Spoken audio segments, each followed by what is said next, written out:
कैसे हो दोस्तों, स्वागत है आपका हमारे यूट्यूब चैनल पे। आज मैं आपके लिए लेके आया हूँ एक बहुत ही बढ़िया टिप्स। एंड्रॉयड फ़ोन में slow motion plus fast motion दोनों इफेक्ट एक साथ। टिकटॉक में बहुत सी ऐसे वीडियो बनाते हैं लोग, लेकिन सबके मन में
प्लस ये वापस फास्ट आएगा, थोड़ा फास्ट स्लो। तो देखिए दोस्तों, बहुत ही आसान है। आपको टिकटॉक पर अगर वीडियो पोस्ट करना है स्लो प्लस फास्ट का, और इसमें आप नेक्स्ट करोगे तो हाई क्वालिटी, नॉर्मल क्वालिटी और लो क्वालिटी, तीन ऑप्शन आपको शो। आपको हाई क्वालिटी में सेव कर लेना है, उसमें थोड़ा टाइम लगेगा।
फास्ट प्लस स्लो मोशन दोनों इफेक्ट डाल सकते हैं। बहुत ही आसान है और इसको आप साउंड लगा के आप टिकटॉक पे पोस्ट भी कर सकते हैं।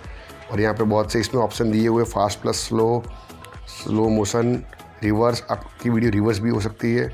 एडिटिंग के लिए परफेक्ट एप्लीकेशन है और मैं आपको डिस्क्रिप्शन में लिंक दे रहा हूँ, वहाँ से जाकर डाउनलोड कर लीजिए। अगर आपको नहीं मिल रही है तो मुझे कमेंट में करके बताइए या फिर इंस्टाग्राम पे मुझे मैसेज कीजिए। तो दोस्तों आज के लिए इतना ही। अगर आपने अभी तक हमारा चैनल सब्सक्राइब नहीं किया तो प्लीज़ जल्दी से सब्सक्राइब कर लीजिए। ऐसे ही इंटरेस्टिंग टिप्स आपके लिए लाता रहूँगा। Good bye.